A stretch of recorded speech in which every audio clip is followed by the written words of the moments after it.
Before we go on to actually studying about instrument approach procedures, let's talk about two approaches that you can perform on an IFR flight plan which are not like the other instrument approach procedures.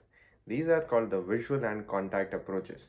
These are present to make the traffic flow easier or expedite the traffic flow.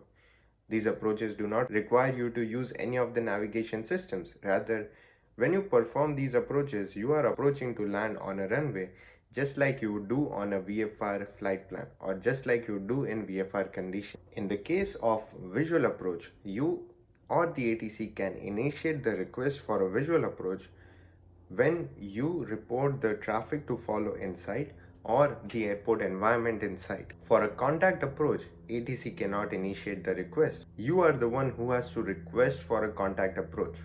Why is that? The answer lies in the weather minimums required for these approaches.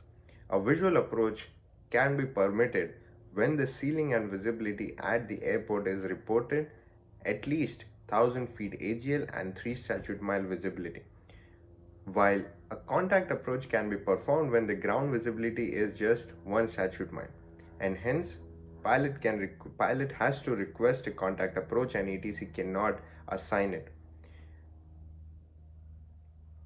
What are the differences between a visual and contact approach? Well, apart from the person who can initiate the request and the weather minimums, a visual approach can be conducted at an uncontrolled airport if there is a reasonable evidence to prove to the ATC that the ceiling and visibility is at least 1000 feet and 3 statute miles.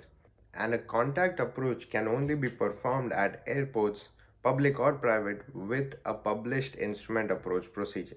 That brings us to the next difference, which is traffic separation is ATC's guarantee for a contact approach. For a visual approach, if you have the traffic to follow and you report the traffic inside, it is your responsibility to maintain the traffic separation. If you have the runway inside but not the traffic to follow, then the ATC has the responsibility to maintain traffic separation. Apart from this, for a visual approach, you always have to maintain VFR, and for a contact approach, you have to remain 1 statute mile and clear of clouds. That is it. These are visual and contact approaches, and you should know them because sometimes it is just easier to perform a visual approach or a contact approach. It reduces the time for you being vectored to the final approach course. If you just see the runway, you can just land without actually performing an instrument approach, and it makes the traffic flow better.